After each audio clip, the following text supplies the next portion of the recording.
Just shoot the guy in the fucking face. Come on now. You're still listening. This is our final transmission.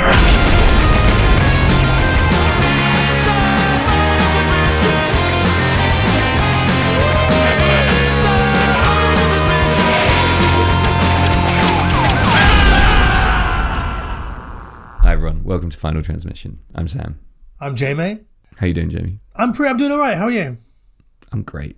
It's quite late on a Friday night. I say quite late. Sure it's is. 10 to 9.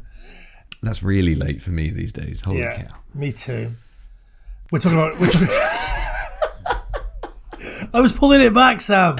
It's that late, sorry. We are talking about Nightbreed, directed by, written by, conceived by, and disowned by, sort of, Clive Barker. That's a bit of a tease. Yeah. Disowned by. That's something I don't know anything about. He also wrote the novel, am I correct? That the movie is based on. I don't want to jump the gun here, but I saw this movie on the shelf in the video shop so many times, and every time I looked at it and said, fuck that movie, it looks terrible because of the cover. I fucking hated the cover of this movie. That's kind of the issue, really, with the whole thing. Should we take a minute, do a synopsis, and then let's just get right into it? For sure. Come on, man, does that thing even work? No, there's nothing out there. It's just dead air.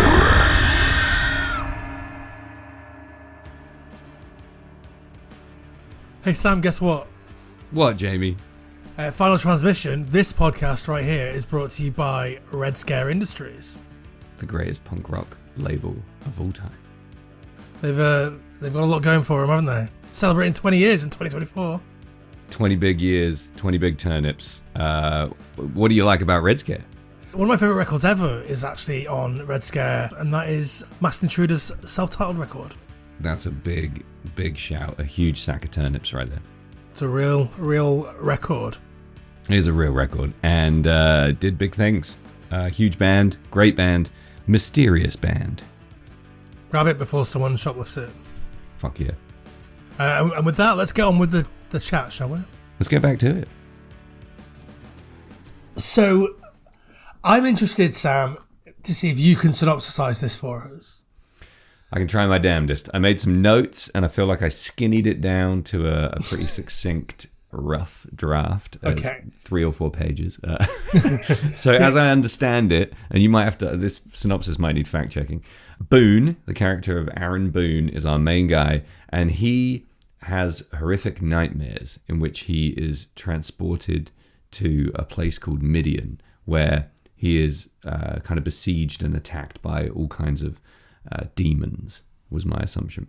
He visits a psychiatrist on a regular basis, a gentleman by the name of Dr. Decker, played by David Cronenberg, which is pretty awesome, by the way. Mm-hmm. And he talks to his psychologist in detail about these nightmares, these dreams with these monsters. What happens next is that Boone is effectively framed for a series of murders, and he is killed by police in a grisly shootout. However, he somehow comes back to life with the help of some monsters and goes to a place called Midian where he and his girlfriend do a whole bunch of stuff with these monsters called the Nightbreed, who aid him in his quest, which is essentially to stop the killings that are happening. There's a huge showdown at the end of the movie. The result of that showdown is Boone and the love of his life standing in a pretty spectacular final scene. That's a terrible synopsis. I mean, that is what happens in the film. You kind of missed out the quite big role of Eigerman and his crazy militia that just want to kill all monsters the second that they discover that they exist. A central conflict between this army of Nightbreed and this very bizarre militia of what I assume to be human nut bars. Is that fair? Yeah. It's safe to say I struggled to track some aspects of this movie. That's going to be a thing that I wanted to talk to you about. But let me set the scene a little bit first. So, my relationship with Nightbreed is I first watched this when I was maybe 14. Wow. And that's too young, Jamie. And I watched the theatrical cut, which is very different to the version that we watched, which is the director's cut, which came out in 2014. The original came out in 1990.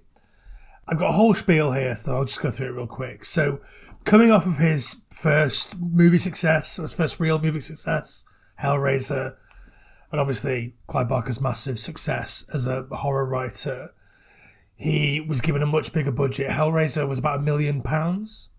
This is more like 10, 11 million pounds, depending on where your sources are. In the commentary, Barker says it was about 10 mil. That's a beefy tag. That's a lot of money to jump up to from $1 million. Yeah, and like he made Hellraiser, and it's amazing for like no money. Mm-hmm. So imagine what amazing shit he could do with 10 times that amount of money. Well, we'll talk about that. Cabal is quite a cinematic novel, so it kind of makes sense of that. It also builds on some of those themes and ideas that are in Hellraiser. About the sort of the duality of monsters. They are, considered terrifying if you oppose them, but they're just trying to live their lives. Although there's not many scenes of Pinhead kicking back and having a cup of tea, is there? Making a sandwich. Yeah. Ultimately, the studio interfered quite heavily. The studio was 20th Century Fox and Morgan Creek. It was a co-production. And they interfered quite heavily and basically brought in another editor whose name I have forgotten. Did I write it down? I don't think I did. But he's quite a big editor. He edited Terminator 2, Rambo. Like he was basically is a guy that can make quite succinct action films. And they brought him in to basically cut down this 2.5 hour monster into a 1 hour 45 minute sort of popcorn churner type film. Clive Barker was pretty fucking unhappy about this. He did all the press and he was like, it's not quite the film I wanted to make, but here it is. There's Which loads. Studios love, right? When the director says that. That's their favourite selling point. Yeah, and he didn't make an awful lot after this, like directorially. He did Lord of Illusions, which, is also a film. It's pretty fucking bad. I don't know if you've seen it. I have not seen it. I only saw Hellraiser last year, Jamie. Well, there you go. I like the theatrical cut. That was the film that I saw when I was 14. That's the film that up until 2010 was the Nightbreed for me. It was the only one that I had. I loved it. I always had a sense that there was more. Obviously, I've read the book. I always had a bit of a sense that there could be more to it. Obviously, we were aware that Barker wasn't mega happy with it. There was some reshoots. There was some stuff that was thrown away. So in the early 2010s, they found a VHS work print that had the full film. And they chopped up some of the bits that they wanted to include in the movie that was taken out by this editor, whose name, again, I still can't remember. And they put it back together. They sort of Frankensteined this theatrical cut with all these unseen bits, and they toured it as the Cabal Cut. Okay. Which I managed to see in 2012 at Grimfest. And it was great. I met a bunch of the cast as well. So the guy that played Anaka, the guy that played, what's his name? The one with the chin and the big head. His name is Mark Goldblatt. Yeah, so he's the editor. But yeah, so I got to meet the cast, a bunch of the cast, and the people involved in putting it together. And it was a pretty special experience. And it was seeing Nightbreed in all its glory with like some pretty shonky looking VHS bits that were like they looked like they were from a 10th generation video. It was pretty bad, but it just felt nice to be able to see the whole thing. And I kind of thought that would be it. And there was some talk of them trying to clean up those bits and release it as a Blu-ray. And just as that was happening, they found basically all of the footage in some film warehouse in fucking Ohio or somewhere. And how many of these film warehouses exist? Loads. Which are just untold treasures sitting there untouched for decades until some dick knocks one over, and out rolls the fucking director's cut of Nightbreed. How is this still happening? Like, I think it's insane. Like, they talked about at the Wicker Man 50th anniversary screening, they talked about how they believed that the original negatives with all of the footage in them were buried under the M6. Well, accidentally? Like, no, just like they were, I guess there's landfill under there or something. So, like, just, yeah. I mean, they found a bunch of that footage for the Wicker Man, but yeah, the original negatives are buried under the M6. Holy shit, is that why you have to pay a toll? Yeah, that's the Wicker Man toll. You have to pay the Wicker Man to go on the M6 now. Yeah, so 2013, 2014, around that time, Barker went back in with a new editor, and they pulled together this film, which is, he says, in line with his vision. I think it's probably tempered by the fact that it's 20 years later, 25 years later, whatever. So he replaced some of the theatrical scenes, some scenes from the theatrical cut, with different bits or alternative takes, chopping in some of the stuff that we saw in the Cabal Cut, changed the ending a little bit, stuff like that. And so that's what we have here. That's the director's cut, the journey to the director's cut, which I think most people know. It was quite a big story around the sort of between 2010 and 2014. There was a real excitement about Nightbreed. There was a movement online called Occupy Midian, which is the most early 2010s name for a thing ever. So my question to you is, hit me. Having not seen the theatrical cut, having not read the book, does this film make a lick of sense to you? Yes and no. So from having watched it a single time, I definitely walked away with more questions than satisfying experiences in terms of narrative. That being said, I mean, that kind of hampered my viewing pleasure slightly. However, I think it makes sense enough to do what it's supposed to do for somebody like me, which is entertain me and at times genuinely wow me.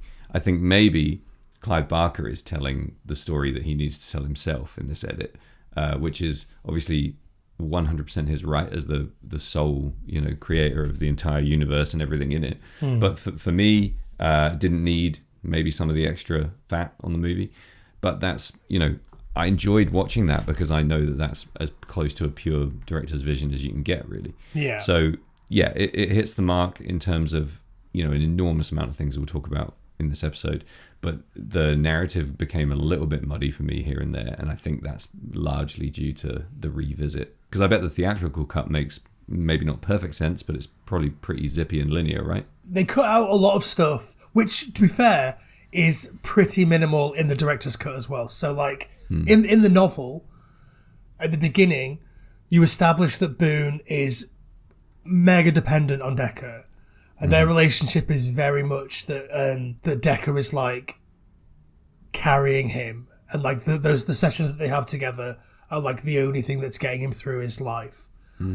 So it makes it really easy in the novel for Decker to manipulate him into thinking that he's committing these crimes. Which is not what you get in the movie at all. No. I mean, in the theatrical cut, it's even less. It's just like...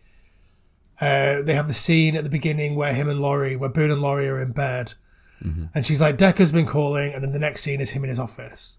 Right. And he's like, I'm very concerned about this thing that's concerning. And yeah, so it's like, I think my major criticism of this film is that Clive Barker is too close to the material. I mean, that makes sense. Yeah, like it's all in his head. It's all in his head. So he doesn't need to. He knows the backstory between Decker and Boone. So like he doesn't need to see it, but like a viewer that isn't maybe me does. Yeah. Because otherwise, it doesn't make any sense. You are guessing a bit, right? You're using a lot of intuition in terms of there's obviously some kind of abusive dynamic in this therapist-patient relationship. I'm not 100% sure what it is, but because I know popular culture, I assume the patient is being manipulated by the doctor. But like you said, there'll be people who are just like, why is that happening? And that's like, to Clive Barker, a total given, and to maybe the average punter just rocking up for the theatrical cut, completely mystifying. So yeah, I bet that leaves some people a little bit lost and maybe feeling a little bit disconnected from some of the action. An interesting thing about Decker in the book is that he's fucking hench. Really? Yeah, like his whole shtick is that he's like, because Boone is like a big, strong guy. Yeah. He's like meant to make Boone feel safe, and the only way you can do that is by being the biggest, bulkiest, Lou Ferrigno looking guy. So that's what he's like in the book. That's a cool twist. I wonder why they didn't do that in the movie. That would have been easy. Like Yeah. those kind of guys were just like ubiquitous at the time, right? You could just reach out and grab a semi-competent acting bodybuilder. Yeah, absolutely. But we get David Cronenberg, which is beautiful in its own special way. Yeah, it really is. That was a really, really pleasant surprise for me. Not just that he's there, but that he really delivers. Like, He's he doesn't. fucking great, isn't he? Yeah, he's really good. Yeah, you can kind of see how he's such a great director. The way that he, sometimes when you see directors act, you're like, right, I get why you direct. But I think he knows how actors work. He's very good at inhabiting that. Yeah.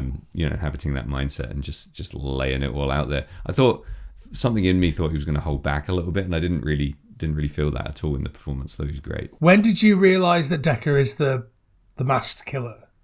Pretty early, to be honest. Before you're really given any huge clues, I sort of, as soon as I picked up there's something fucky here, I think I assumed it was him, and then it just sort of turned out to be. It's because he plays it very creepy. He does, yeah. He's pretty ominous. I wonder if he's like trying to play it as like cool and distant because he's trying to sort of, or because he wants us to think that he's trying to create like a bit of distance in this sort of weird codependent relationship between psychiatrist and patient. But it never really comes across like that. To me, it's very clear that he is a bad killer man. Yeah, there's a slyness there, and I think it's quite subtle in the performance, but you do feel that it's more than like a greasy con man vibe. There's something genuinely, if not evil, then definitely sinister coming through in his every little mannerism. It's very subtly done. I think it's really cleverly done. I'd be interested to know what it was like on set between the two of them. Do you think he took a lot of direction? I mean, how does a director take direction, especially from someone like Clive Barker, who by all accounts is a bit of an eccentric dude on set? Well, from what I know, he had no issue taking direction. He didn't offer too much advice or like try and get in the way or try and take over, which was a thing that Clive Barker said that he was worried about. He just sort of was directed and was quite confident with Clive Barker because they're such different stories.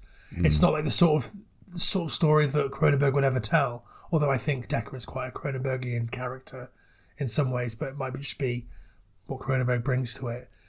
So I don't think there was too much in the way of stuff like that.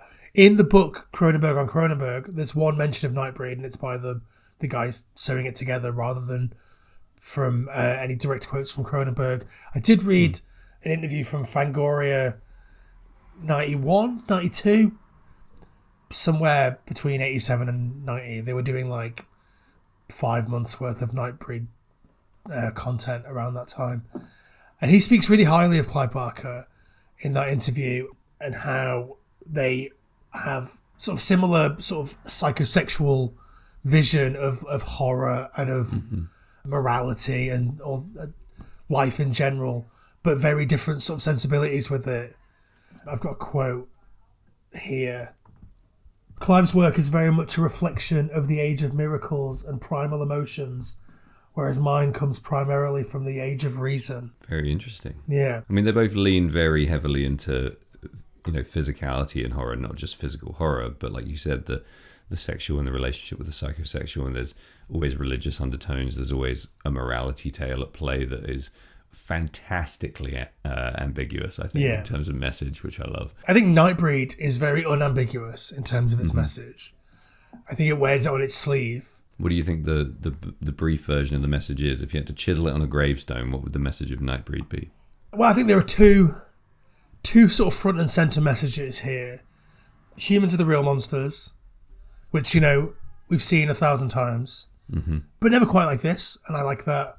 And the other sort of theme or other message is around finding your chosen family, coming together with other people who maybe are outcasts or whatever, and starting your own community, being your own chosen family, which obviously is a story that is probably quite personal to Clive Barker as a gay man, much posher gay man than I realised. Posher. I always thought he was like, I know he's from Liverpool, so I just sort of assumed that he was like some working class hero. But he is the poshest fucking man. Have you heard him speak? I have heard him speak. Yeah, it's very old English. Yeah, it's like RADA shit. Yeah. Yeah. So I think those are the key things. I think the outcast stuff and some of the sort of deviant and kink stuff that comes into the film is obviously coming out of Barker's sexuality and also his weird sensibilities in terms of what he, or his predilections in terms of sex. But I don't think you have to be gay to have it resonate. I think it's pretty clear that a lot of, I guess, horror fans have had this resonate with them, myself included. Anyone that was sort of bullied or felt a bit weird in school, or which I know we both did. Yeah, anything where there's an outsider element or an outcast theme, horror fans, I think, tend to gravitate towards that. And there's a huge section of horror audiences that feel empowered by stories about victimization or ostracization of any kind, whether it's families, friendships, something about, the fundamental nature of you that is seen as wrong by society in any way, shape or form. And one thing I love about the way Clive Barker approaches this kind of stuff is there's obviously like deep-rooted reasons for a lot of the messaging buried in his movies, but I love that he just loves exploring that stuff. Yeah. I love that he clearly really enjoys pulling ideas out of those feelings. You don't at any point feel like you're being force-fed any kind of message here. It's just, and I feel the same about Hellraiser, especially bringing in a lot of the kind of kinky aesthetic. It's more, this is what I like to see, this is what I like to fuck with, and this is what I want to put in front of people. And I've got a huge amount of respect for how he does that, because there's a tremendous sense of fun in there as well. Yeah. And it cuts through every layer of storytelling. I think it goes right from aesthetic, right through the actual narrative and the way that events play out, right through to performance. And I think as a director, he weaves that in front to back, start to finish, and everyone involved seems to totally get it, which I think is all part of his pretty incredible style of world building. So yeah, any kind of outsider stuff, I think he hits it out the park every single time. This is exactly what Barker's doing for us, right? He's telling us, don't judge a book by its cover, guys. You got that message nice and early at 14. I was still fucking around in the library judging every book I could find by its cover. And only did I watch this movie today. So thanks, Clive. Where were you when I needed you? He was there. He was there. I just wasn't ready. Yeah. I was way too scared of Clive Barker stuff at that age, dude. I would have been too scared at maybe like 17. I couldn't have watched Hellraiser as a really young guy. It would have fucked me up. Do you know what your earliest exposure to Clive Barker was? Yeah, like a year ago. Was really? I finally watched Hellraiser. I obviously was aware of the Hellraiser aesthetic and lots of the key notes, but I had not sat and watched the entire movie until 2020, well, maybe 2021, I think. Right. Because stuff like Freddy Krueger messed me up real bad when I was a kid, and people told me that Pinhead was worse, and I was like, cool, I know I'm not going to be touching that for a while. I didn't have the same like hunger for the scariest stuff imaginable that you did. I was still a little bit Lee. So mine was, I saw Rawhead Rex, which is a pretty bad movie based on a Clive Barker story, which is much better than the movie. Okay. A short story. Have you seen it at this point? No. I've seen the cover. Okay. So Rawhead Rex is basically this huge, evil, insane monster that kind of looks like Rocksteady or Bebop, whichever one it is, was like gnarly as fuck. Nice. I'm in. And not gnarly in the way that the Turtles might say it, but like actually gnarly. He pisses in someone's face. It's fucking great. It's fucking... I mean, it's terrible. That's the whole movie. Bebop this... and Rocksteady piss in someone's face. Yeah. Here's a question for you. What was Clive Barker's involvement in the movie Candyman? He wrote the short story that it was based on. Okay, so that's probably my first experience, because I did see Candyman at a sleepover, maybe I'm going to go with maybe 90, 97, 98. That's probably my first experience with Clive Barker material. I wouldn't have known it was Clive Barker. Obviously, people were just telling me how fucking scary it was, and I believed them, and it kind of wasn't. So, well, Candyman is very different to the source material.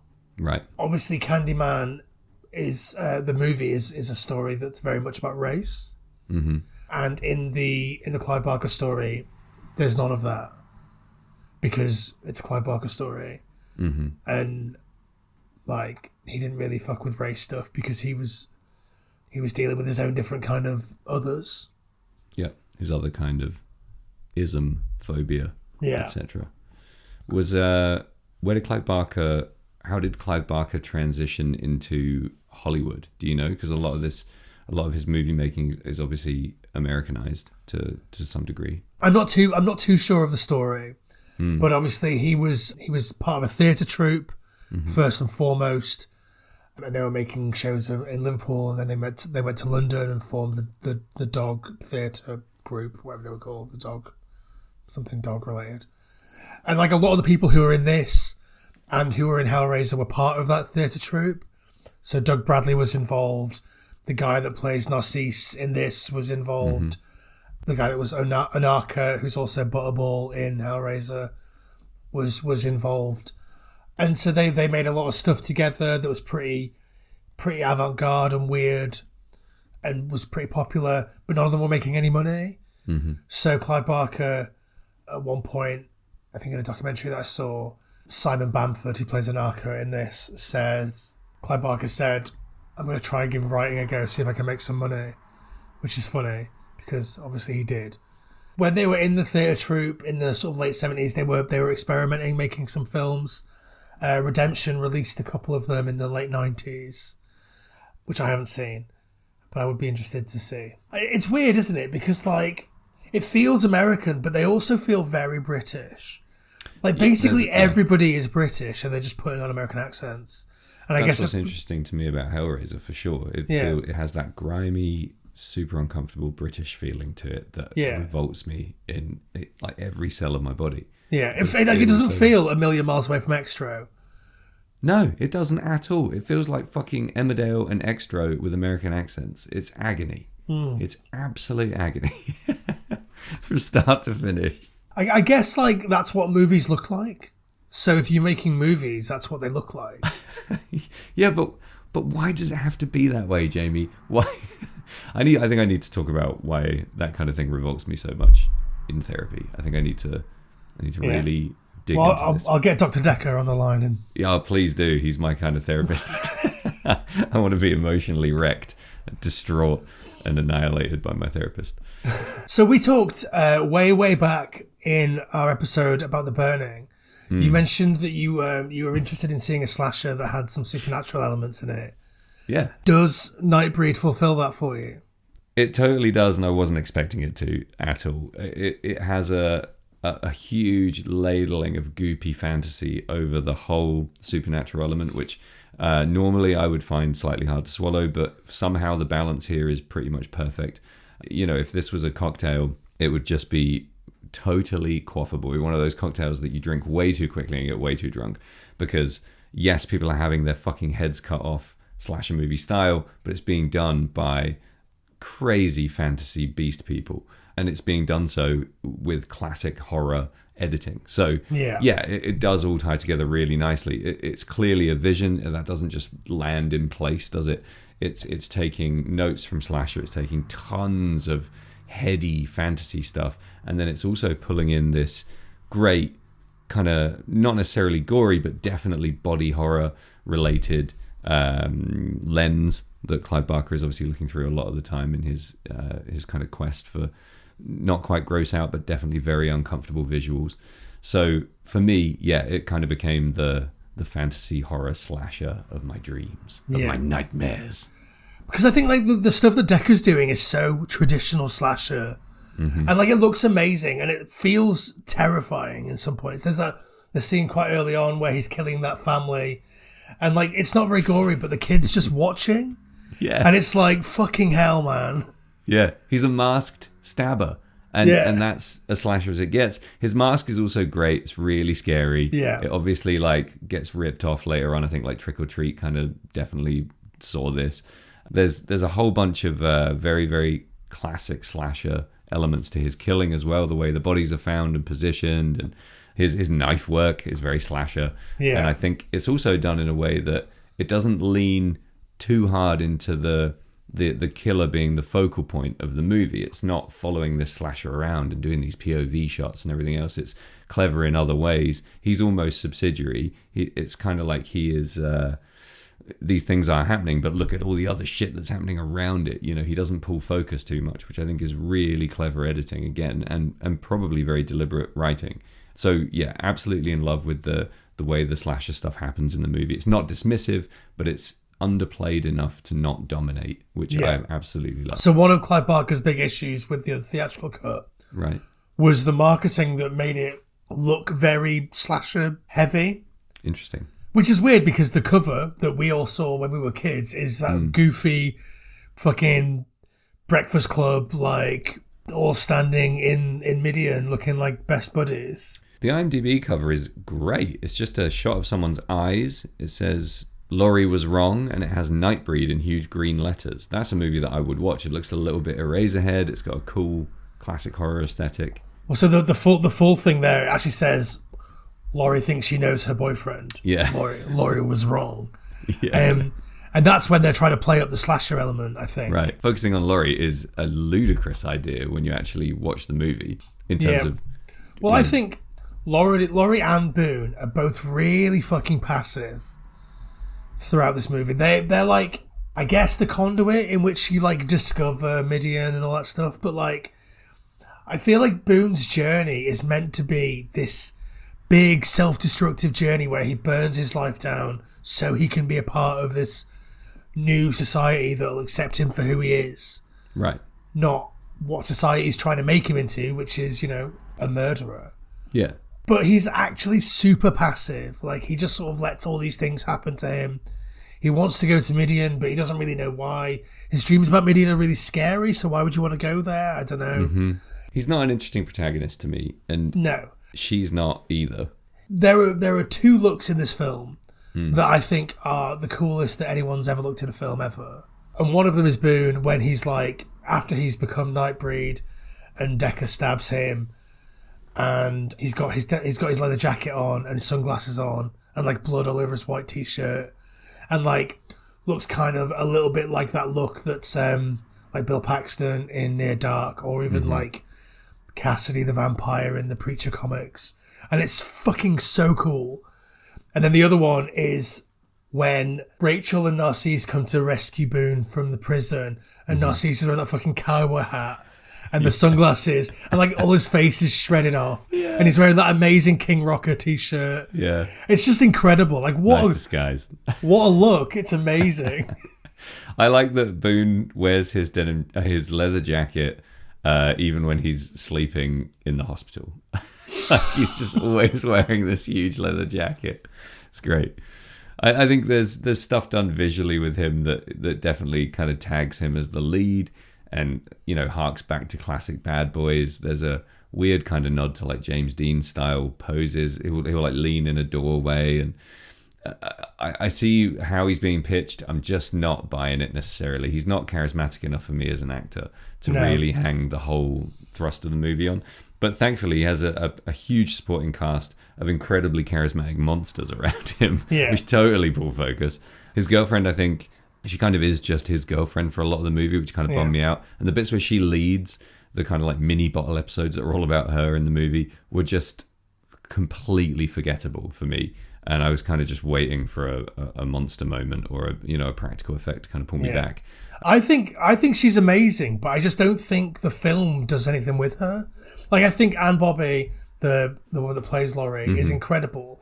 She brings this like really intense vulnerability and like has this really strong presence that just sort of doesn't really go anywhere. Like she's so good that you forget that she's just incredibly beautiful. Like and she just is so almost like weird and childlike in the movie. She seems very young.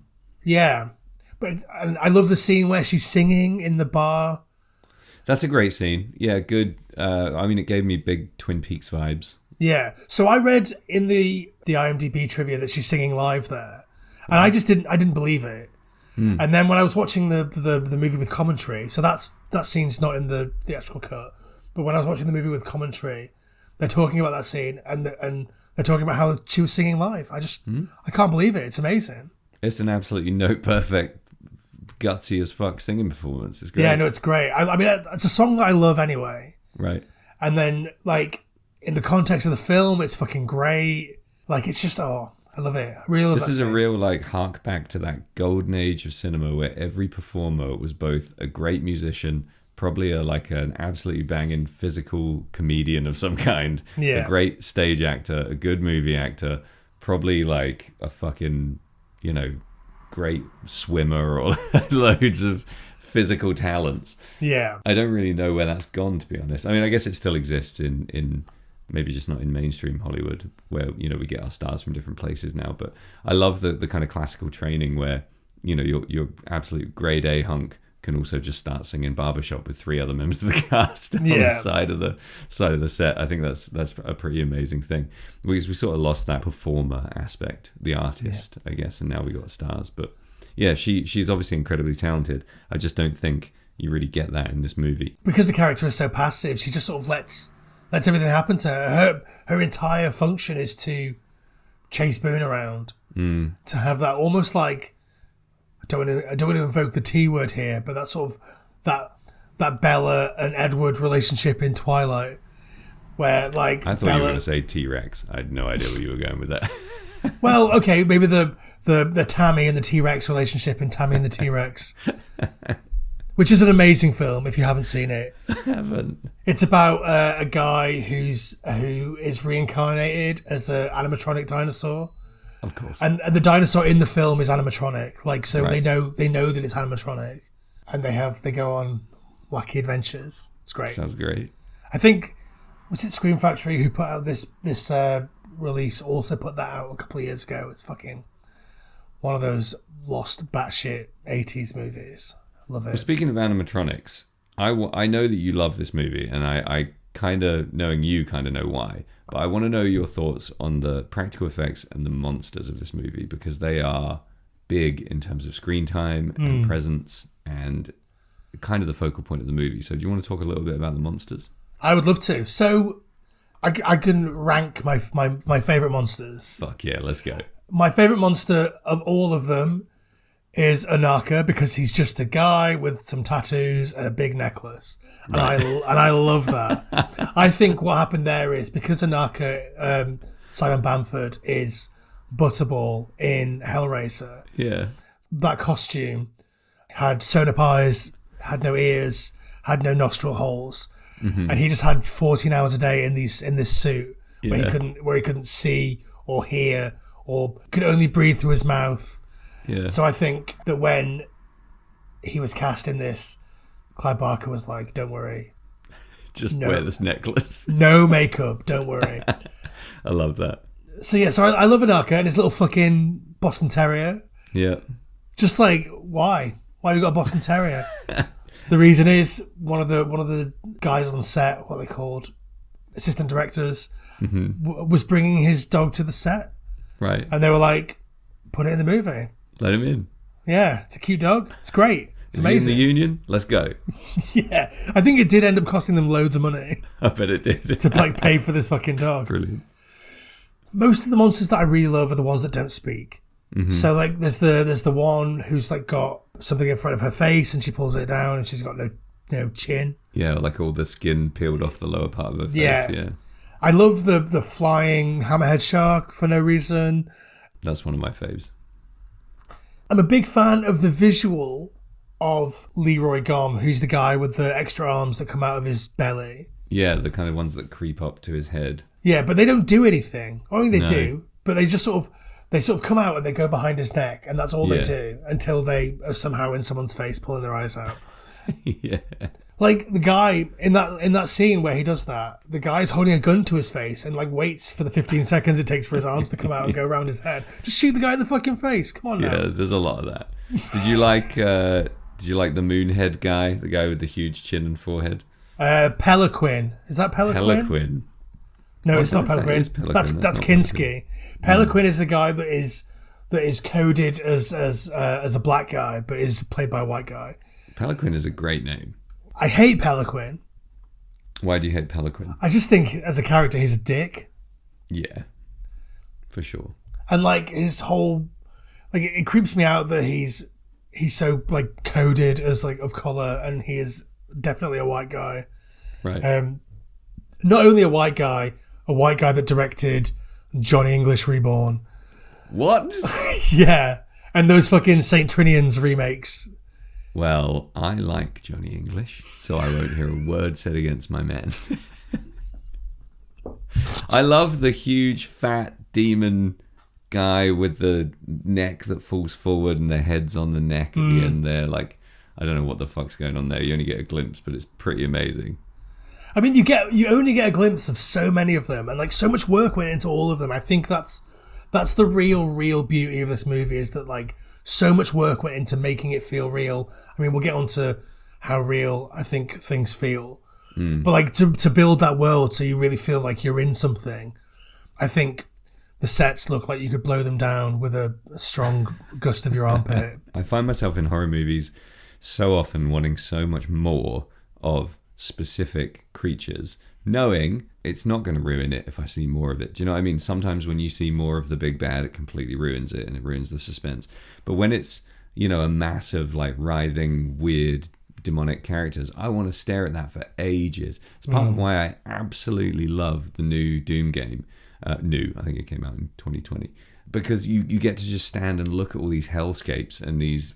You can just get a real eyeful of everything. And this movie did that for me absolutely to the max. You get to spend so much time with these monsters. Yes, you're getting glimpses of them, but you're able to really see what they're all about. You can see how they move, you can see how they communicate, how they act. You get a real feeling for the society that they live in. You're not just like, there's no skin flint kind of like, we'll give you a glimpse and then we're moving on kind of thing. It's really quite detailed and graphic, the amount that you get to see the monsters, and I love that about this. Well, I think you get to see them, I think it's glimpses, but there's lots of glimpses. Yeah. And I think that's sort of the magic of it, really. I think the Midian scenes are lit in a way that I wouldn't do it, but then I don't have $10 million or whatever. So, like, I think everything is lit in a way that makes it feel fake. Well, I don't know if it's a choice, like, what's the movie? Over the Rainbow? Wizard of Oz. Like, right. if it's meant to be like, this is what reality looks like, and it's cold and it's grey, and sure, and then this is what Midian looks like, and there are colours and it's bright. This is real. This is real. But like that lighting doesn't make it look real to me. It makes it look extra fake. It looks like if the guy holding the boom mic farted, the entire set has collapsed. It feels to me like Buffy effects, i.e. budget. I think. I mean, $10 million is a lot, but is it that much? Not really, in terms of movie making magic. I don't dislike the fakeness. It doesn't take me out of it, really, because I love practical effects, and even the shittest practical effects, to me, are still badass. Like, I love how everything looks in this. And you're right, the lighting is very of its time. I had a really decent HD version of this, so it looked maybe a little bit smoother than some of the other versions out there. But I think... The level of detail and the care and attention that goes into all these monsters is what makes it look real to me. Because, I know I'm looking at... Obviously, I'm not looking at a fucking real monster. But what I am looking at is the closest fucking thing you can get with actual things in the world. Yeah. And that I love and respect. But I also love the practical effects and stuff like Buffy. It doesn't feel that fake to me. I think there's just a niche that this inhabits in terms of visuals, where for a viewer like me who loves that kind of stuff, I'm all in. I don't question it. It's not something that pulls me out of it, especially because it's so creative and so inventive. It's exactly the kind of shit that you would imagine when you think of a place like Midian, whatever it is. You know, it's populated with these beings, and I think it really brings it to life. Clive Barker is quite a workmanlike director. I think he as a director, there's very little flourish there. I think he likes to set up the camera and let the production design do the talking. So there's there are very few like interesting camera moves in this or in any of his other films. I was thinking because I was obviously looking at Nightbreed this time with a much more critical eye than I have before. And I was wondering if maybe the cinematographer on this or the director of photography on this is different to Hellraiser, and that's why it's so different in terms of like its cinematic scope. I think Hellraiser feels a lot more like a movie. This looks maybe a bit more like a TV movie. Definitely very TV, yeah, for sure. Yeah, but it's the same director of photography. Interesting. So I wonder if it's just a money thing. They didn't have time or money to light things a certain way, or to, I don't know, have smooth dolly tracks or whatever. So they just did what they could. There are a couple of really good shots that I really liked. The smashed window with the blue sky is just really sort of evocative of like superhero stories, which is what Nightbreed is essentially. I'll come back to that in a little bit. But yeah, the sort of the weird Wizard of Oz Gone with the Wind scene at the end where they're stood and like it's all hazy and sepia and the corneas are blowing in the wind and all the remaining Nightbreed are waiting in the barn, and it's just like it sort of feels old Hollywood, and I think that's really beautiful. There's also the crane shot of like Boone when he's dead, and it's sort of zooming out from him. And it's just great. It's just really like lovely image. Obviously not lovely image, but like it feels like they've killed Boone and we're an hour into the movie, so it's like, what the fuck is meant to happen next? Yeah, for sure. So it's like, it's really leaning into that, which is great. And then the only other one that I really liked, and it's kind of shitty, but I really like it, is when they mount the camera on the gurney that wheels him into the morgue. Yeah, that was one of my big ones. I really enjoyed that. Yeah. Because that's to me, that's very slasher. Yeah. And in the purest way, you know, it's very Friday the 13th. But there's a couple of shots I love as well. You mentioned a few that I was really into. Anything with a horizon. The horizon's placed really well in this movie. And it doesn't feel like a shitty set. There's lots of, you know, clever mist work and stuff like that. That's great. There's a couple of really nice rush shots into action where you get the camera starting low and flying upwards. Again, feels very TV. As soon as you mentioned Boone's death at around the hour mark, I thought that's classic TV pacing, right? There's an ad break. We'll see what happens next. So, yeah, I'm seeing the TV devices playing out in this movie. Maybe it's of the time, I'm not sure. But the cinematography, I think you're right, not flashy. Definitely not, you know, leading the charge in terms of how the visuals are constructed in the movie, but really effective at times. And especially given the fact that maybe we're not completely in love with some of the set design or some of the limitations of the set design, like the confines that we have to shoot in. But some of the broader shots, some of the more establishing type shots, I think are really, really well done. Yeah. Maybe not enough credit given for that in a movie that is kind of limited in scope by... Yeah, I think the mats look amazing. Like the matte paintings, where it's like, here's fucking Calgary, guys. It's like, it looks incredible. It looks really, really real, in my opinion. Yeah. And when it doesn't, it looks that kind of fantasy real that you allow it to not be perfect. But I genuinely found them quite convincing. Like, it took me a minute to be like, holy crap, they really nailed that shot. That's because it's a painting. Well, yeah, so I when I watched it the first time in the last few days, I was really taken in. And then when I watched it again this afternoon with the commentary, I was like, oh shit, there's a very clearly mats. Like, it's very clear when you really sort of focus in on them, it's like, oh yeah. But they do some really amazing stuff. So Clive Barker talks on the commentary about how the matte painter, they're sort of painted on glass, and you can move the clouds, and so it changes the way that the light comes through. So it lights the things differently, and it's just like the genius of like matte painting for movies.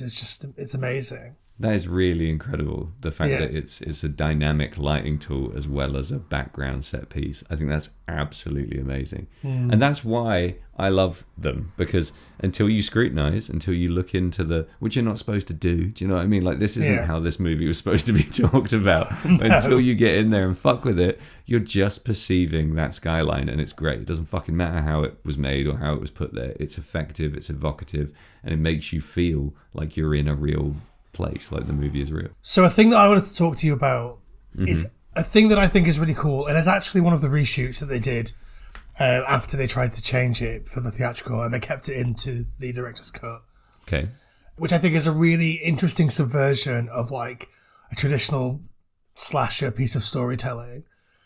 And that's when Decker goes to see the guy in the shop after he leaves Midian for the first time. Yeah. And this guy is like warning him away, which you get so often in slasher movies, to the point where it's like spoofed a bit in Cabin in the Woods. They call him the Harbinger. And the idea that he's not trying to be selfish, or he's not trying to be altruistic to the people coming. Something scary here, you should keep away. It's like he's just trying to protect Midian. Yeah. And I think that's really beautiful. And that actor's really good. John Agar is like been in thousands and thousands of things going back to like the 50s. Mm-hmm. And I really love that scene.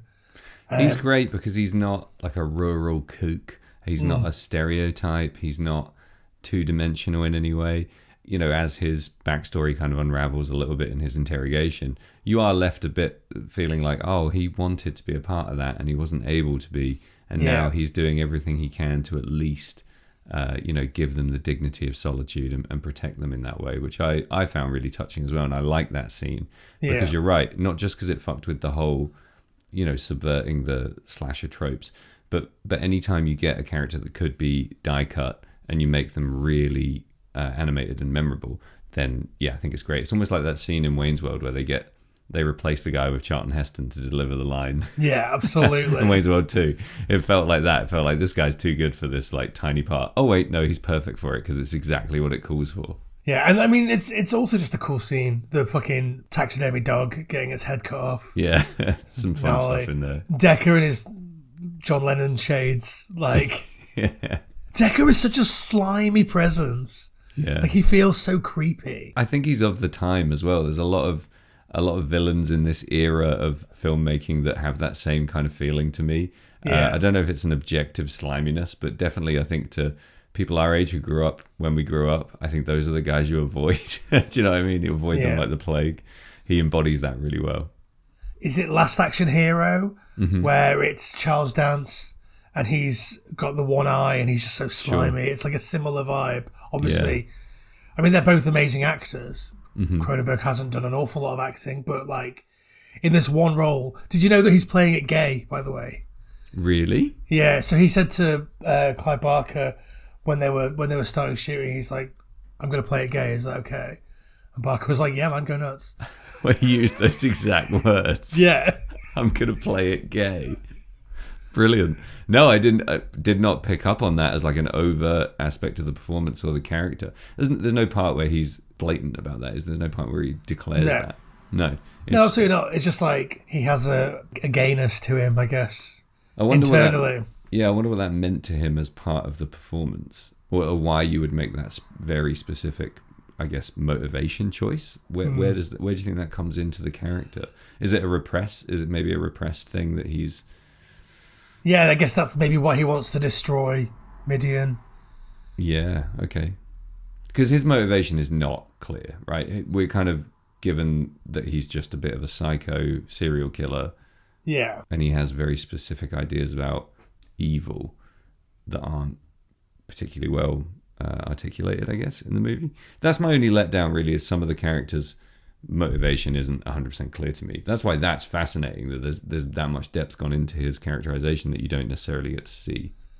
Yeah, so I read in that piece in Fangoria that he basically wrote a big old backstory to his character that wasn't there on the page because he wanted to bring a bit more to it. Obviously, and it's his own headcanon, but like he wanted to bring that in because he wanted to understand who this guy was. I think he said that it was a bit flimsy on the page. Right. And you see that a lot in Process, right? People write their own backstory. There's a method approach of creating that as an I think Paul Dano wrote an entire Riddler comic that got released off the back of like him doing the Batman. Nice. You know what I saw him in recently where he absolutely kicked my ass. I thought he was fantastic. Paul Dano. I rewatched the Brian Wilson movie, Love and Mercy. And he plays Brian Wilson as a younger man, and John Cusack plays Brian Wilson as an older man. And I loved that movie when I first saw it. I went to see it in the cinema. Absolutely loved it. I rewatched it recently, knowing more about Paul Dano since then. And I think he absolutely smokes it. It's one of his best performances. I loved it. I don't know if I see him as Brian Wilson. I know, it's such a bizarre casting choice. But I definitely don't see fucking John Cusack. Yeah, right? It's a weird and wonderful movie, man. It's got Paul Giamatti plays Cusack's abusive therapist. There's your connective tissue. Eugene Landy, we love that. Exactly. Very much worth a look. I wholeheartedly recommend that movie, yeah. Speaking of great movies with Paul Giamatti in, yeah. have you seen John Dies at the End? No. Well, I think maybe I'm going to rocket that up the list because I'm ready for a rewatch. Nice. I love him in, and this is not going to be a popular opinion, but I love him in Cinderella Man with Russell Crowe. Did you know that he was going to play Colonel Tom in the sequel to Bubba Hotep? What? Which focused on Sebastian Haff battling vampires. Sounds fantastic. Yeah. I'd love to see him as the Penguin in a Batman reboot. I love Paul Giamatti. Me too. Huge fan. I think Sideways, it's one of my all-time favourite films. God damn, I love that movie so much. So good. That was a rental victory for me. I rented it with, like, looking at it like, 2 fucking guys go to wine country. Why am I renting this? And it was fucking great. It's like, it's a perfect movie. Yeah, it's like I think in my head I always had it as like a thinking man's... Oh, fuck. Dude, where's my car? Thinking man's Dude, where's my car? Well, Dude, where's my car is actually secretly intelligent. It's one of those... I love Dude, where's my car? Yeah. For me, it's a thinking man's Swingers. And I fucking love Swingers. I think that's a perfect read. Yeah. I think there's no beating that. Who's the other dude in Sideways? Sorry if we're going to have to cut all this out. This is Thomas not Hayden remotely Church. interesting to anyone. Thomas Hayden Church, right? Okay, Yeah. I don't know. Maybe the first movie I'd seen him in when I watched Sideways. You're telling me that you hadn't seen George of the Jungle? I must have actually, because I think my younger brother loved it. But this was 2004. Do you know what I mean? Like Lyle van der Groot. Lyle van der Groot. And you hadn't seen Tales from the Crypt Demon Knight? Come on now. I would have. Yeah, I absolutely would have. I love Tales from the Crypt. Maybe just didn't recognize him. He looked a bit more grizzled. He's great. Right. Back to Nightbreed. I can, with authority, say that you love this movie, right? Absolutely. It's been, like I say, a firm favourite since I was a kid. Rental VHS times. Mm-hmm. Bought the DVD pretty early in my DVD buying career. Mm-hmm. Why did you? I know no one can see this, but the face you made when you said career. Because career isn't the right fucking word, is it, Sam? It's so funny, sorry.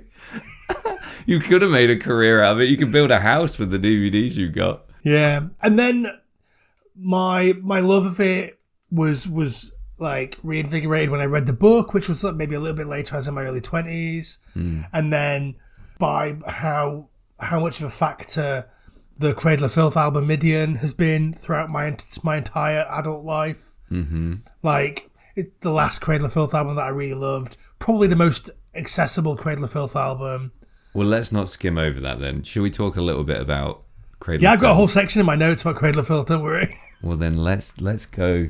Let's visit your friend and mine, Danny Filth, Suffolk's finest son. Tell me a little bit about, first of all, how you feel about Midian, the Cradle of Filth album, but also what you think about the relationship between that record and this movie. I love that record. Mm-hmm. It hit me at the exact right time. Yeah. 2000, I was 15. Mm-hmm. I was already a fan of Cradle of Filth, had been into them for a while, hugely into Dusk and Her Embrace and Cruelty and the Beast. And like I say, this album is very accessible as a symphonic black metal album. Mm-hmm. Like, I mean, it got Ghost in the Fog got loads of play on Kerrang TV around that time. Lots of video play, on MTV2 as well. It was kind of everywhere. VH1, like, it was busy. And it's a great song. It's a little bit hacky in that sort of Cradle of Filth way that is kind of beautiful, but kind of... Danny Filth can just write 1,000 words and they're all amazing. Yeah, and we're going to come from slightly different angles here because I don't like that song very much, and I'm not an enormous Midian fan. I got to be honest. I'm much more of a critic of this album, I think. But having baby, now, come on. Well, dude, it's just not my favorite. Like, it's got some bangers. Don't get me wrong, but I hated Her Ghost in the Fog when it came out. Absolutely hated it. It's because it's like, if you're not into Cradle of Filth, it's very much just noise. I don't know. It wasn't really that I disliked, and I was into Cradle of Filth. I absolutely loved Cruelty and the Beast. It's one of my favorite albums of all time. I'd put it firmly in my top 10. It just, for me, I'm not big on the theatrical side of the band sometimes when it goes in this particular direction. Again, Jamie's making incredulous faces. But the theatrics for me are better when they're a little bit more visceral. Yeah. And they're less fantasy-esque, I guess, is what I'm trying to say, badly. But when you bring in all that additional instrumentation, I guess when Danny's voice does a lot of the things it does in that song, it's just not my favorite part of their career. It's their fourth album. It's incredibly focused on this one specific theme and aesthetic, and it just wasn't for me. That's not to say I don't listen to it all the fucking time, because I do. Like every autumn, it's very much in my rotation. Well, it's because it's so accessible, and also none of the other albums have those Giammatti's like pick scrapes, which are so iconic and so amazing. And like I think he left the band shortly after this, right? Yeah. And like, well, did he come back? I'm not sure. Probably there's absolute revolving door of people. Yeah, in Cradle of Filth. But yeah, so I think the relationship between the film or the book and the album is pretty fucking tenuous. Right. I've spent a lot of time poring over all of the lyrics, and like, from what I understand, the only song that is really about or that directly references the plot and things that happen in Cabal and Nightbreed is the song Tortured Soul Asylum. Right. And the others just sort of reference Midian. And I think I remember a while back reading an interview with Danny Filth where he talks about how that's the song and all of the others are just sort of imagining other Nightbreed creatures. Mm-hmm. And I think the song Tortured Soul Asylum is fucking incredible. That's like a proper Cradle of Filth song. It sounds like Vampire to me. It is a good song, definitely. And I think, it's really raw. It is, and it does feel old school Cradle of Filth, but not in like a sort of aping Norwegian black metal kind of way, in all the right ways. It is worth saying, I think one of my top 5 all-time Cradle of Filth songs is on Midian. I love Cthulhu Dawn. I think it's... I was convinced you were going to say Lord Abortion. No, also a fan. But amazing song. Some of my favorite like metal lyrics of all time. Spatter the stars, douse their luminosity with our amniotic wretch. Like, what the fuck? That's fucking awesome. There's a line in Tortured Soul Asylum that I really love, which is, these visions struck like a furious fuck. Vintage Danny. It's so good. Like, how does he...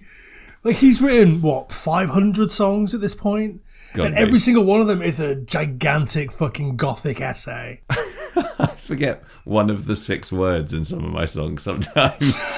How can you remember? How can you retain that kind of... I mean, I will always remember all the lyrics to Cthulhu Dawn. I guess when they're memorable, you remember them. That's my problem. Yeah. Remember good lyrics.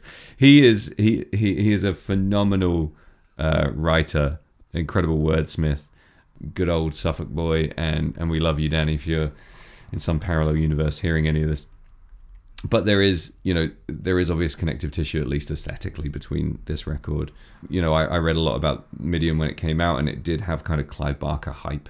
I think it's safe to say Danny Filth was just hugely inspired by a concentrated period of time when he was into a lot of Clive Barker stuff. Yeah. So for me, they kind of are in the same universe, and I think I'm not, I do like the album. I'm not saying I don't like it at all. It's just not one of my favorites, and I'm a really passionate Cradle of Filth fan, so I do think it rips. And there was probably part of me when I was younger associating subtly some of those lyrics and some of the aesthetics with all the little drip feedy bits of Clive Barker stuff that I'd seen over the years without realizing. And that coalesced when I watched this movie. I was like, right, okay, holy shit, I get it. I can see why this would be so inspirational to someone like Danny Filth. So it is a really cool piece of connective tissue there, that those things exist in the same artistic world. Yeah, I think there's also something interesting in that Dusk and Her Embrace, the song, has a bit that echoes part of the Danny Elfman score of this. The na na na na na na na na na. Yeah. That little organ part. Yeah, and that's like the central theme that plays throughout the film.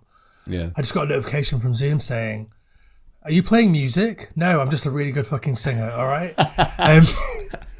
Are you doing a note perfect a cappella rendition of Her Ghost in the Fog right now? What is this?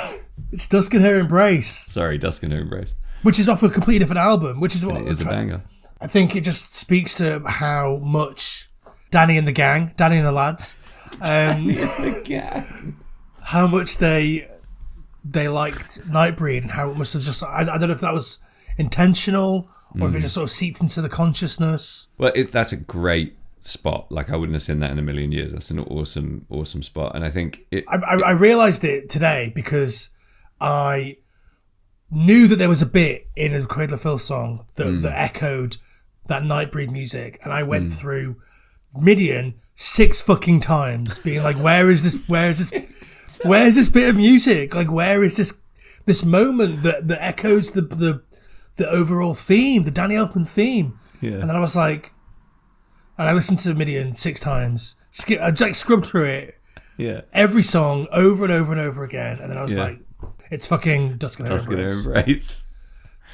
You didn't have to suffer Midian 6 times. I love Midian. I think not only is it my favourite Cradle of Filth album, I think it's in my top 5 albums of all time.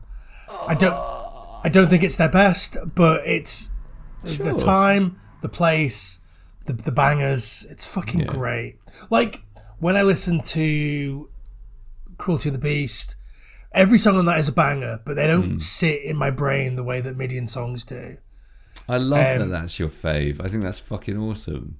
It's just, I was 15 when it came out. I was 15 and already like well in on Cradle of Filth, and it was, hey, you know that movie that you like? There's an album by a band that you like that's about the movie that you like.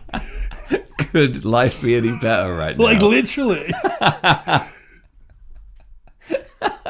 I totally get it. That makes 100% perfect sense. I'm glad it's your favorite. That fucking fits perfectly. That's a fairy tale. That's that's autobiography stuff. If you had an autobiography, would it be called Midian? I think it would be called Satan's Hollow Chronicles. Yeah. Should we talk about the weird Satan's Hollow thing? Yeah, absolutely. It's got to be done.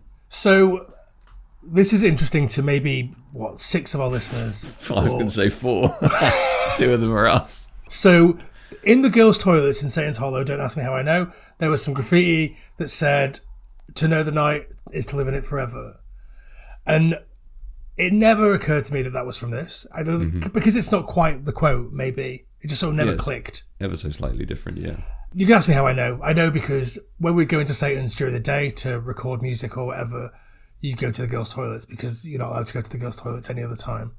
And because they're always slightly nicer, not necessarily in Satan's Hollow, but during the day when it's lit up weird. Satan's Hollow, for anyone that doesn't know, is a nightclub in Manchester that was owned previously by Richard O'Brien and has a gigantic fiberglass Satan in the corner with glowing eyes and like gooey dripping pillars of gooey stuff. I always thought it was like writhing souls in the pillars and stuff. You'd lean up against one and you'd have like a hideous face in your ear and all kinds of weird shit. It's great. Sort of pretty Doom Eternal-esque. Absolutely. And that's why I love it so much. Yeah, it's a great place to spend a bit of time. It's a great place to spend your entire youth if you're Jamie Carruthers. I only went there 3 times a week for 5 years. Incredible. I only turned 30 in there to the sound of Danzig, Mother. with a blue wicked. It's a place that is hugely significant in your story. I think that's why it needs to be mentioned in this. So in the toilet there was this graffiti that said to know the night is to live in it forever, and we were always so fascinated by this graffiti. And our acquaintances, leagues apart, not acquaintances, they're our bloody best mates, aren't they? Acquaintances is so cold. Those guys that we knew that were in that band. No, so Leagues Apart, who were good pals of ours, wrote a song called "To Know the Night Is to Live in It Forever," but not knowing where the quote came from. And I'm so mad that all this time I fucking knew. You spot the organ part in the obscure Cradle of Filth song that matches perfectly the 4 seconds of the Danny Elfman score of the movie that you love, but you don't spot the direct quote every time you piss in that toilet 3 times a week for 5 years. I love that. I didn't piss in the girls' I only pissed in the girls' toilets maybe once or twice, and that was when we were fair enough. when we recorded that first Story and Stuff record where it was like Doug doing all these fucking yelly shout vocals, and it was very silly. What I think's great though is that somebody wrote that graffiti on the wall, obviously knowing. I think that's an incredibly poignant phrase, and not absolutely. just because of our weird little relationship with it, but Leagues Apart then title a song. You twig years later that it's from Nightbreed, and Elway, the band Elway from Fort Collins, Colorado, then have a song called The English Wishbone, which is about me and James Hull, which has the line, to know the night was to live in it forever. I think it's past tense.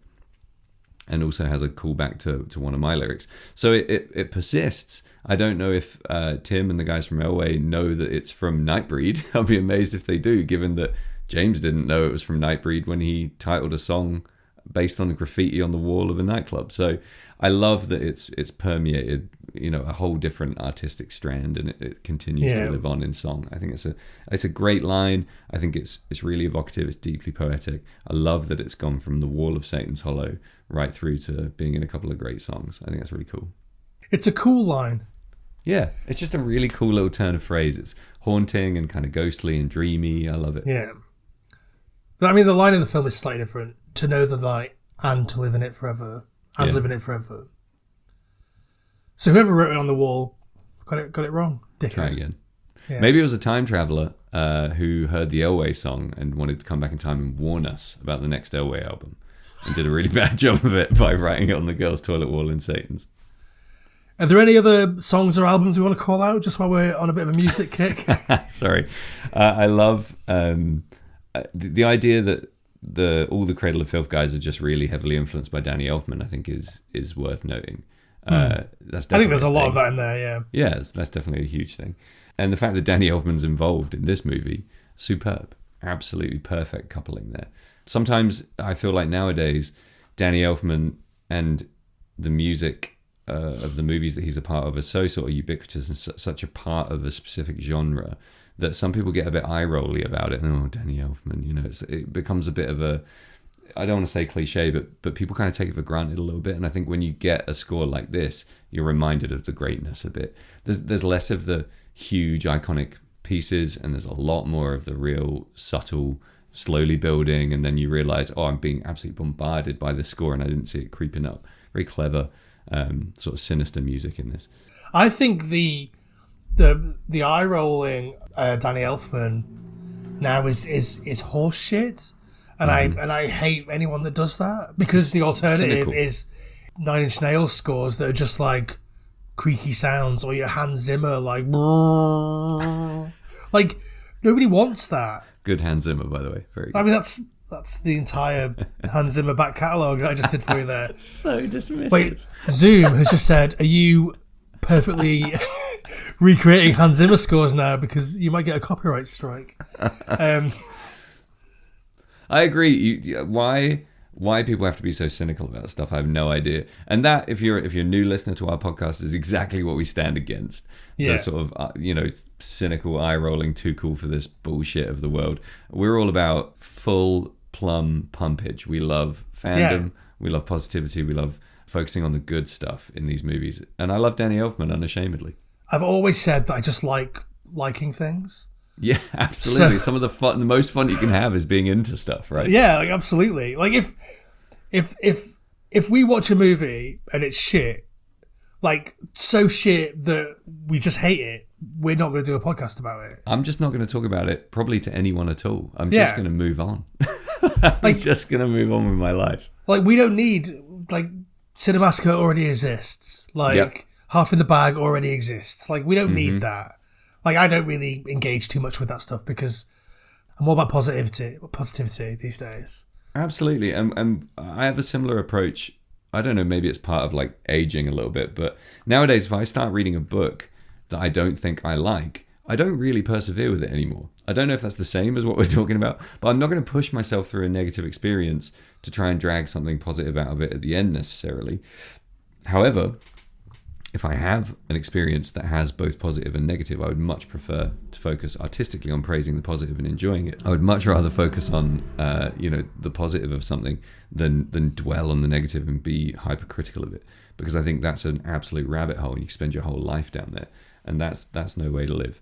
And I think part of fandom is acknowledging that a lot of the stuff you love is kind of junk or easily dismissed by the mainstream. Absolutely. And I think the more we celebrate that, the more we have to celebrate. Do you know what I mean? Yeah. We love Cradle of Filth. You might have guessed that from the chat earlier. Like, we love Cradle of Filth. Like, most people don't love Cradle of Filth. Mm-hmm. Most people think that Cradle of Filth are a t-shirt company that have 5 members. Suffolk's finest t-shirt company. Literally. I mean, that's okay. I think that Danny Davey is one of the greatest lyricists of all time. Mm-hmm. But you don't have to.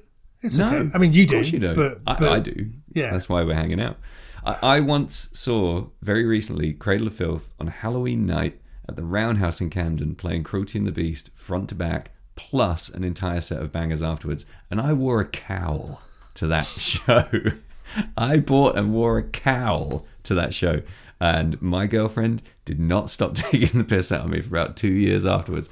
But I had the night of my life. It was incredible. And yeah, if you can lean into that, go for it, dude. Let it rip. Absolutely. That's what we're here for. Yeah. So Nightbreed sucks. It's So I've got a few more things that I want to say about Nightbreed, like mostly about the big climactic battle. Yeah, for sure. So let's maybe hover back that way. Eigerman and his little band of insane Night of the Living Dead redneck militia people. Mm-hmm. Eigerman has the shortest journey from these people don't exist. This is a load of fucking hooey to let's go and kill them all immediately. Yeah. Like, it's like one scene where he's like, Midian, that's a load of horse shit. Yeah. And then it's like, wait, Boone got shot. Wait, he must be a Nightbreed. Let's go there immediately and kill everybody now. It's a 1 foot pivot around a 180 degree arc. It's literally, they don't exist. We must exterminate them. And like, again, I think the movie is such like a whistle stop tour of the novel that you lose a lot of that nuance. In the novel, he has a bit more of a journey there. There's a bit more psychology that Decker plays on him to sort of get him into that position. Mm-hmm. But I think it's hilarious in the movie. I really just enjoy it. Yeah. The priest Ashbury has a similar journey where he is like very empathetic to the Nightbreed until some shit gets on his face and suddenly kill them all immediately. I forgot he was even in it, but you make a great point. He is a hilarious character in this movie in terms of his very brief, very tiny arc. He's great. Like, at one point, he's going to shoot Eigerman because Eigerman is, like, so mad with, like, lust for death. Yeah. But he doesn't. And then he suddenly hates the Nightbreed. Mm-hmm. At the end of the director's cut, he joins forces with Eigerman. Right. And they are setting up for a sequel that never happens, where Ashbury and Eigerman come together to try and defeat the remaining Nightbreed. Mm-hmm. In the theatrical cut, he reanimates the corpse of Decker by, like, spreading a load of goo inside his wound. Whoa. And it ends with, like, this really insane scene where Decker is, like, tied to a statue of an angel from the graveyard. He's got his mask on and his suit and he's all bloody. And Ashbury puts his hand into the wound and, like, spreads a load of goo out. And then he wakes up and he's screaming and his arms are out and he's like, whoa! And it's great. It's great. That. Yeah. It's a cool ending. Doesn't make any fucking sense. Like, it just doesn't. And, like, I always thought that Decker was screaming there because he's a Nightbreed now and he fucking hates the Nightbreed. Yeah, I mean, that tracks. I haven't seen it, but based on your description. So I think it makes more sense.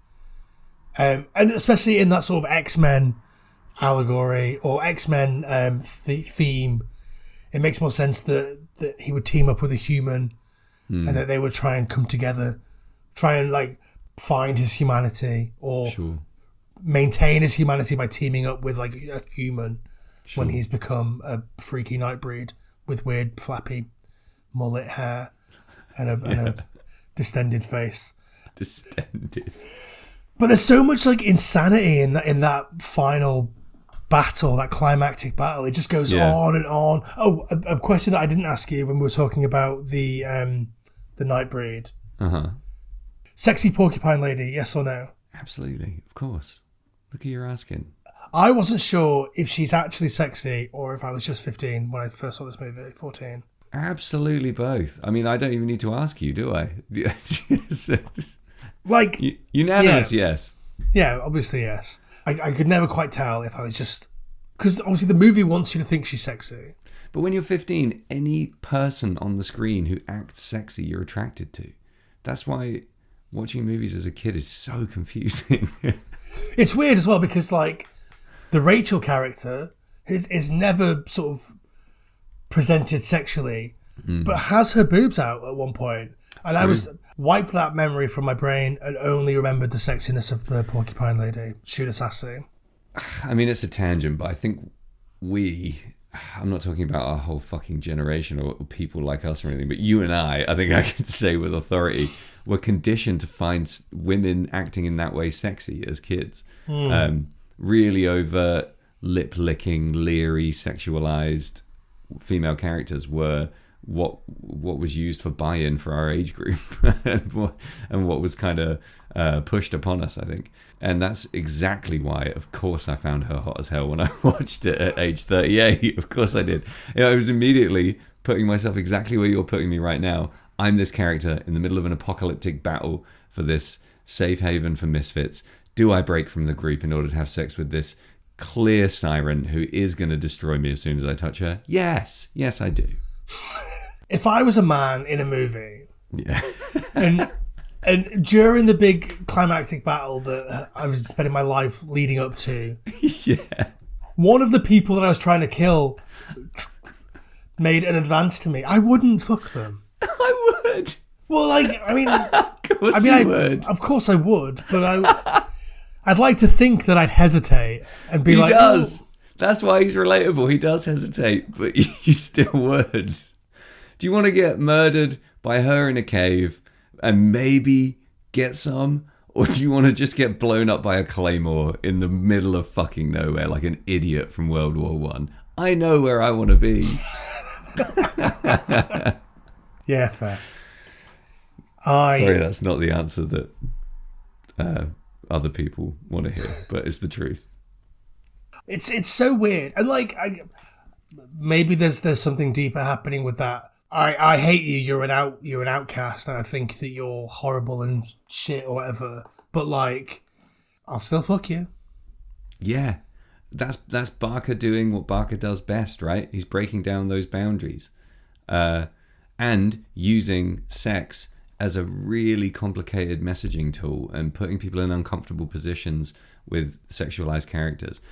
He's been fucking with me in that way since my first encounter with him, and it's what I love about anytime the tone shifts to something sexual in a Clive Barker movie. You know you're about to be put in a difficult position. You know it's going to be uncomfortable, and you know you're going to be made to explore stuff that you don't necessarily want to or get to in other areas of your life, and that's sexy filmmaking at its best, I think. There's nothing really genuinely sexy about it. You're immediately slightly repulsed. Therefore, he's done his job and he's put you exactly where he wants you. It's really well done. Yeah. Another great scene that's sort of towards the end, another sort of short, quick arc for like one of the human characters is the Hugh Quash's character, Lieutenant Joyce, Detective Joyce, whatever he is. When he's like, again, he seems to be empathetic to a narco who looks like a normal guy, but then he moves his foot away when he's screaming for help, when he's melting into dust or whatever. And it's so little, but it's like, I have empathy up to a point. Yeah, it's very telling. That whole scene tells you a lot about every character involved, I think. And I really like him in this. his facial acting, if you've been listening to the podcast, you know I'm a huge fan of good facial actors. He absolutely kills in the facial acting department. He's so strong and so just communicative with his facial presence. And yeah, you're right. It's basically a facial expression and a slight move of the foot tells you everything you need to know about that guy and where he's headed. Really strong performance, and not enough of him, I think, in my opinion. I would have liked more. It's weird that like that character is there, and then you've also got Eigerman, who is way over the top, like scenery chewing, hammy as fuck, like straight out of a deleted scene from Aliens, like he's just sort of so insane. He's absolutely in a different movie. He's in like a Joe Dante movie. He's in like Toy Soldiers, Small Soldiers, or something. He's basically going bananas the entire time, right? Yeah, and it's loads of fun, but it's like it's the polar opposite performance to what Hugh Quashie's given us. And they're in a lot of similar scenes, right? They're in a lot of the same scenes. They're acting alongside each other, and no one's reining it in. No one's saying dial it back, bud.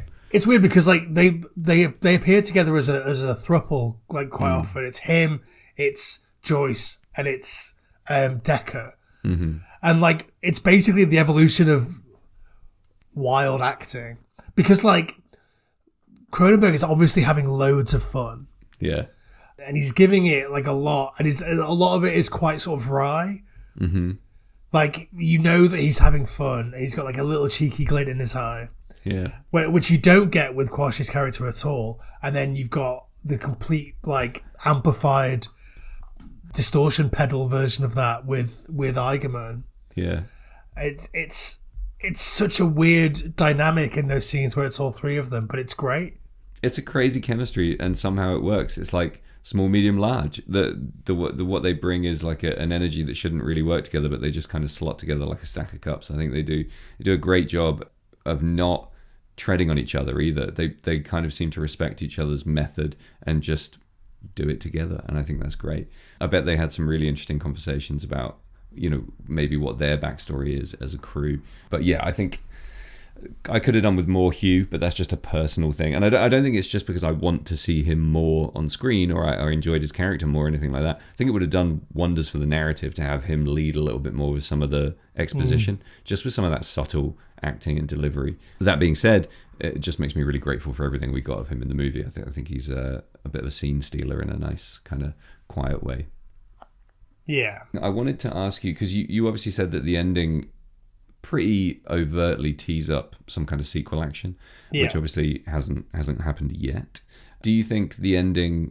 What do you think of the ending? What are your thoughts on the extended director's cut ending? The director's cut ending is really weird to me because you have that scene of Laurie and Boone and they're talking and he bites her and it's the whole Twilight thing, so they can be together. And then you've got the Nightbreed, the remaining Nightbreed in the barn waiting for them, and it's never really clear if he's ever going to show up. And I find that really strange. And obviously, it tees up the sequel it tees up further stories with Eigerman and Ashbury, the priest, coming together. But like, you're never really clear that if he's going to go and rejoin the Nightbreed, if he's just going to go off with Laurie and live his not life. The idea of him rebuilding Midian was what was interesting to me, because that to me was pure fantasy. Like I really enjoyed. It was almost like sword and sorcery fantasy. Like now he has to rebuild Midian. Yeah, I thought that was really fun, and I thought I would love to see a sequel where that happens and it's bigger and badder and crazier and weirder. But obviously, you know, we never got that. But I did. I enjoyed the ending. I thought it was exactly the kind of dramatic, semi-melodramatic, you know, huge scene at the end there with the, you know, stabbing yourself and being bitten. It's very over the top. It's kind of classical literature type ending, which I really enjoyed. Then there was a bit of a sort of sputter going back to the barn and all that kind of stuff. But I did think that the ending kind of tied things up quite nicely for me in terms of resolution. I didn't have a huge amount of unanswered questions that I couldn't quite easily just dismiss in favor of just enjoying the movie.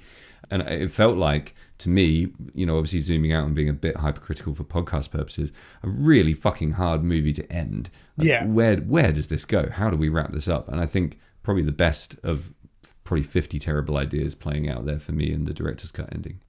Yeah, well, the theatrical cut ending is weird. Like I said, there's the whole stuff with Ashbury the priest and Decker, and he's like, "Oh, master."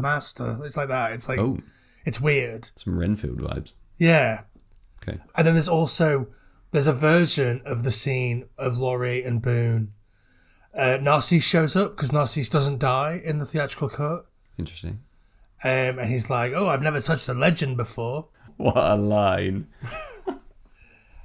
And it's like, what's the word? It's really like nailed on that he's going to go and rebuild Midian, which I think is a bit ambiguous in the director's cut. It's like there's that question that sort of hangs over them after he turns Laurie, and it's like the people in the scene in the theatrical cut. There's a lot more connective tissue between those two shots. So you feel like the thing that's happening with Laurie and Boone and Narcisse is happening very close to the barn. Whereas in the director's cut, they could be different planets. Right. But you feel like they're just waiting. They're just there waiting for Boone to please return to help us rebuild Midian. And I think that's a little bit more ambiguous. I mean, I like both endings. I never really understood why Ashbury would want to reanimate Decker. Sure. That never really landed, never really sat well with me. It was it's cool imagery. And it's a cool way to end the movie with the bad guy screaming into the camera. Yeah, kind of crucified. Yeah. But it never really made any sense to me. Like Decker and Ashbury barely interact in the director's cut. Yeah, so not enough of their relationship really to warrant that kind of huge action at the end. And they don't kill Narcisse because he tested well. Yeah, right. In test screenings. So and obviously because he's the coolest fucking guy. He's a sleazy little bisexual necrophiliac. What's not to love? Dog. Yeah. No, that's not him. Narcisse is sorry. Yeah, of course. Narcisse is the guy that cuts his face off. Yeah. Yeah, he's kind of Pascal from Pet Sematary vibes at times for me. Yeah, he's just so creepy and so sexually aggressive. Yeah. But like you can't help but love him. Yeah, agreed. Will you give it up, man? Nobody's out there. We're alone. Oh no, there's somebody out there. I'm picking up all this crosstalk. So Nightbreed fits quite nicely into a lot of areas of cinema that you love and a lot of aspects of horror that tick a ton of your boxes. I'm going to guess this ranks quite highly for you in the all-time fave stakes, potentially. It's tricky because I don't think it's good, but I think it's amazing. Like, I think there are a lot of things about it that could be better, but I don't think it would change how I feel about it. Well, it echoes what you said about Midian. You don't think it's the best, but it's your favourite. Yeah, it just like it really resonated with me at a time in my life when I needed something like this, and it's been with me ever since. And it's sort of changed and morphed, and now it's a different thing to what it was. Like literally, physically, a different cut of the movie exists. That's a whole that feels very different. When you watch them back to back, the theatrical and the director's cut, it's difficult to really see how different they are. But like when you put a bit of space in between it, there's so much missing. There's so much that you're not getting in the theatrical that you do get in the director's cut, obviously. So like it's such a different experience, and seeing the Cabal Cut again was so different and so amazing. And so I feel like it's just been there for me at all these different parts of my life. Like I saw the movie at 14, I heard the record at 15, I read the book at 19, 20. I was 2012 was 11 years ago, so I was 28, 27 when I saw the Cabal Cut. This version came out in 2014, so it's like it's been with me for my whole life, always sort of reminding me that it's there. Like you have a different relationship with things as you get older. I'm such a sucker for like nostalgia because I'm a man approaching his 40s with, a pretty hefty like glory days section, which is, you know, pretty long gone at this point. So like whatever I can do to like hold on to those feelings, and like the idea that obviously that stuff morphs and changes as you get older anyway, and your relationship with it changes, and you see different things, and you understand or maybe resonate with different characters, or you see something in there that you didn't see before. With this film specifically, like it's all new. It's a whole different beast. And so, yeah, I think Nightbreed has just sort of been a force for good, like throughout my entire life, which is a thing that you can't say about many films. That's awesome. And therefore, 2 out of 10. Therefore, can't honestly recommend. Yeah.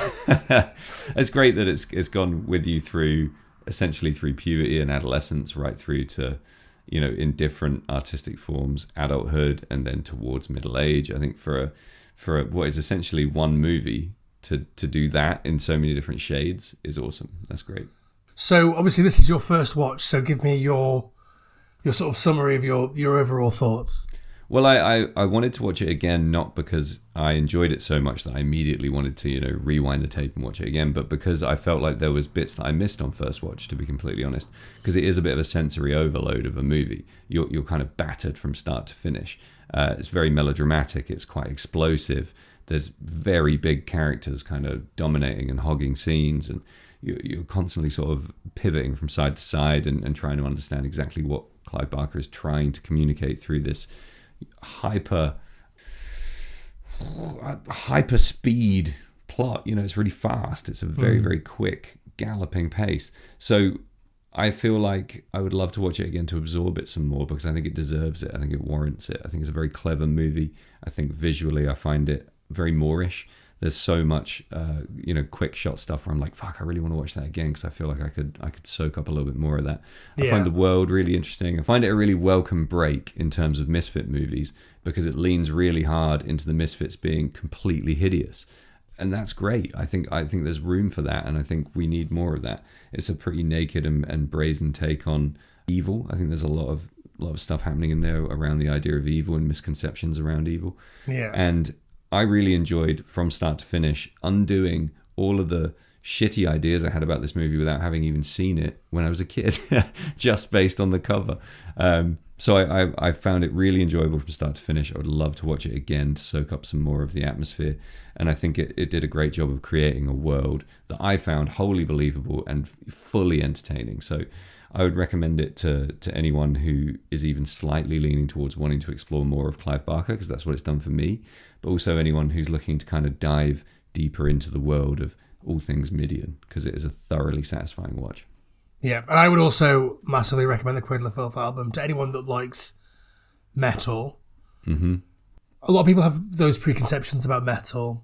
Mm. I think if you just give it a chance, you'll like it, especially if it's Midian, because it's basically... It's a black metal album, but it's also a pop album. It's an incredibly well-produced record as well. Yeah. It's enormous fun. I think it would tick so many boxes for so many people who maybe haven't dived into a slightly more playful but still very heavy and aggressive poetic style of metal that Cradle of Filth brings. Pretty cool that they're from where I'm from. Pretty great. Yeah. And you can also listen to brief interviews with hideous men by Leagues Apart that has the song To Know the Night Is Living It Forever on it. And what's the Elway record that I can wholeheartedly recommend that. Was it Brief Interviews with Hideous Men? That's what it's called, right? Yeah. The Leagues Apart record, yeah. The Best of All Possible Worlds is the Elway album, 2022, Red Scare Industries. The song we were referencing is called The English Wishbone. Nice.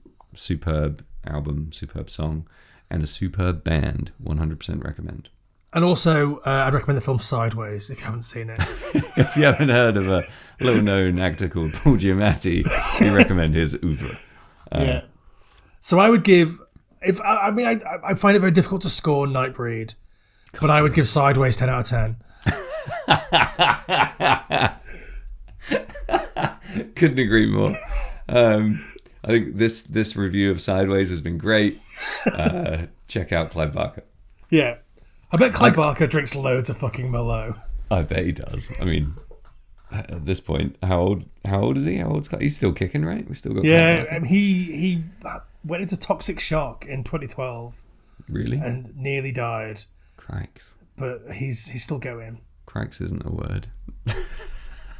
You're like British Shaggy from Scooby-Doo, so why not? Crikes. I think I can't rate this movie either because it has an intangible quality to it that's really difficult to pin down to a conventional ranking system. Absolutely. It's too cool to be scored. So I'm just going to say, fuck yeah, Nightbreed. Yeah. Just watch it. And if you don't like it, then shut up. Yeah, if you don't like it, don't tell us. Yeah.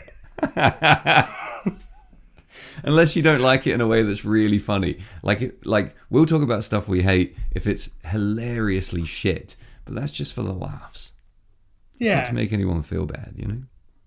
I just always try and find something good about whatever I watch. And sometimes the good thing is how bad it is. Well, yeah. Sure. I don't know about that, but sure.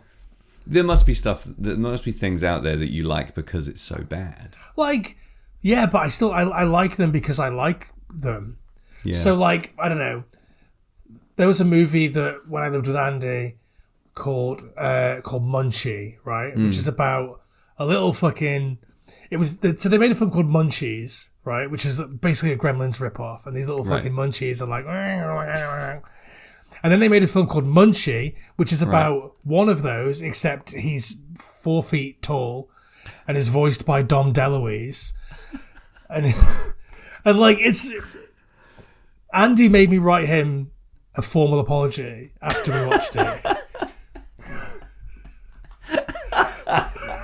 A formal apology for making him watch a movie. Yeah. That's so But, funny. like, it's fucking hilarious. Like, it's meant to be a comedy. It's not funny, but it's fucking hilarious. Right. And, like, I don't know, like Birdemic, the film Birdemic, which is like...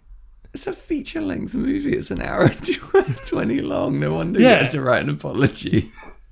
Like, I just think someone somewhere put all of their fucking effort into making this. This is the story that their heart wanted to tell. Sure. And, like, it's about, you know, a mystical alien creature that desperately wants to help this kid stop his mum from getting remarried. Like, That's a great plot. There's a lot of good movies with almost that exact plot.